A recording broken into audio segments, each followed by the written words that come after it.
ایک بابا جی نمودار ہو گئے وہاں پہ. ہر جگہ کوئی نہ کوئی ایسے لوگ موجود ہوتے ہیں, ایسے کریکٹر جن کا اپنا ایک محفل کو ایک خاص رخ دینا ہوتا ہے. لیکن یہ ایسے کسٹمر کے لیے جو آئیڈیل شاپ ہے وہ یہ والی ہے. لیکن وہ ایک سادہ سی شریفانہ سی شاپ کے اوپر ایک بابا جی پہلے تو پیچھے بیٹھے تھے, پھر وہ آگے آ گئے. انہوں نے آ کے کہا کہ جی غامدی صاحب قادیانی کافر ہیں یا مسلمان ہیں؟ تو غامدی صاحب نے کہا کہ جو شخص اپنے آپ کو مسلمان کہتا ہے, میری جورسڈکشن نہیں ہے کہ میں اسے کافر کہوں, میں صرف اس کے عقیدوں کا کفر اس پہ واضح کر سکتا ہوں. باقی یہ پیغمبر کے پاس اللہ کی وحی کی تائید کے ساتھ اتھارٹی ہے کہ اس نے حجت تمام کر دی تو اس کی بنیاد پہ وہ کسی کو کافر کہہ دے.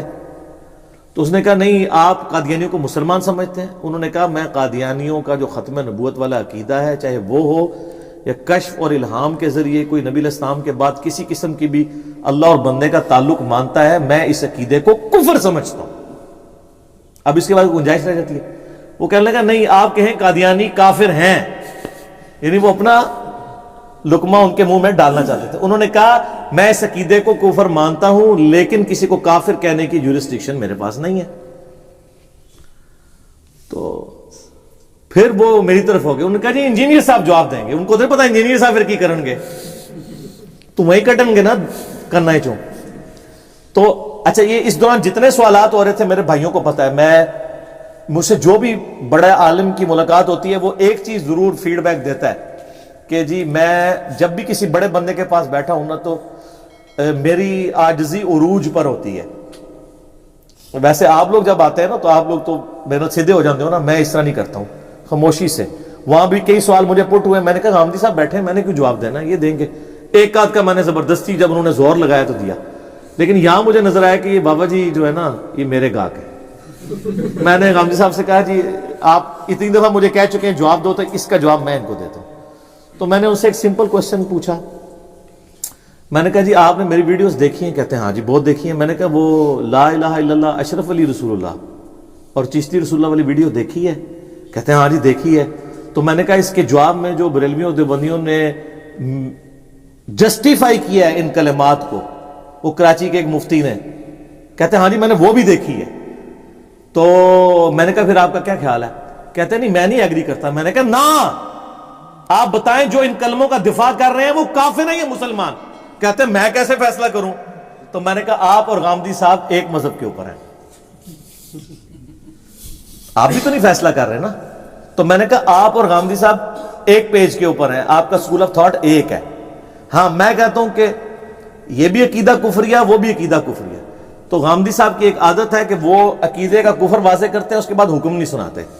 اور میں نے کہا آپ بھی دیکھ لیں, تھوڑی دیر پہلے آپ ماشاءاللہ اتنی لمبی زبان آپ کی تھی کہ آپ کہہ رہے تھے کہ جی کافر کہیں ہیں, تو اب آپ کیوں نہیں کافر کہتے ہیں ان کو؟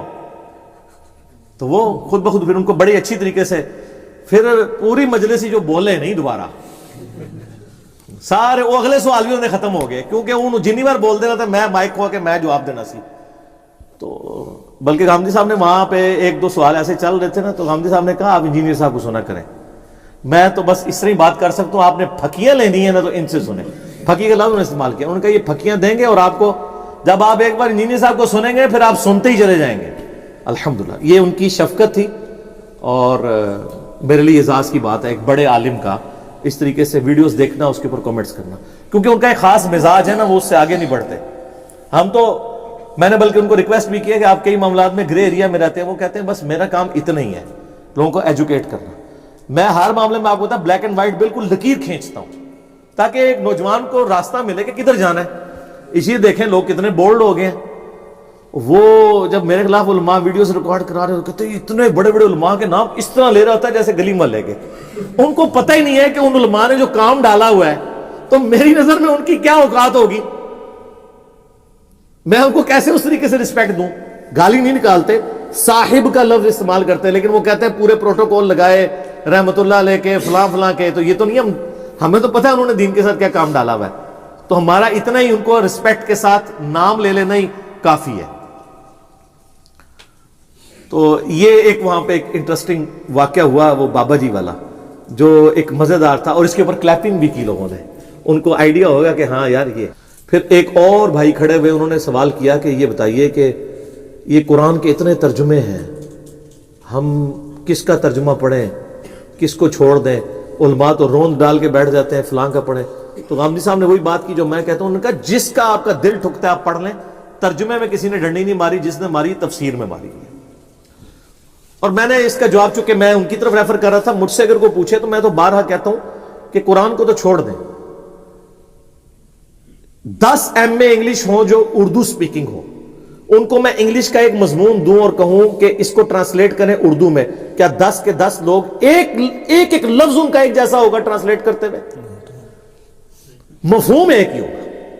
تو قرآن بھی کیسے ایک جیسا ترجمہ ہو سکتا ہے؟ مفہوم ایک جیسا ہوگا۔ بسم اللہ کا ترجمہ کوئی کرے اللہ کے نام سے شروع، تب بھی ٹھیک، کوئی کرے شروع اللہ کے نام سے، تب بھی ٹھیک، کوئی کرے شروع کرتا ہوں اللہ کے نام سے، تب بھی ٹھیک۔ شیطان کے نام سے تو کوئی نہیں شروع کر رہا، بالمفہوم تو بات ایک جیسی ہو رہی ہے۔ خام خواہ اس طرح کی نٹی گریٹیز کو پکڑ کے قرآن سے متنفر کروانے کی کوشش کرتے ہیں۔ تو غامدی صاحب نے وہاں کہا کہ آپ قرآن کو پڑھیں، جس پہ آپ کا دل ٹھکتا ہے آپ پڑھیں، قرآن آپ کو خود گائیڈ کرے گا، یہ حقیقت بات ہے۔ آپ کئی لوگ، میں یعنی مثال پیش کر سکتا ہوں کہ انہوں نے اپنے فرقے کا ترجمہ پڑھا ہے تو ان کو پتا چلا ہے کہ ہمارے فرقے کے عقیدے، ہمارے فرقے والوں نے جو ترجمہ کیا ہے اس کے خلاف ہے۔ ایاک نعبد و ایاک نستعین کا ترجمہ سب نے ٹھیک کیا ہوا ہے، آگے کو اس سے بابوں سے مدد ثابت کر دے تو اس کا اپنا قصور ہے نا۔ قرآن میں تو باطل نہ آگے سے داخل ہو سکتا ہے، نہ پیچھے سے داخل ہو سکتا ہے، نہ دائیں سے نہ بائیں سے۔ قرآن میں آیت ہے سورہ حمیم السجدہ کے اندر، اللہ نے اس کی حفاظت کی ذمہ داری لی ہوئی ہے، باطل نہیں داخل ہوگا۔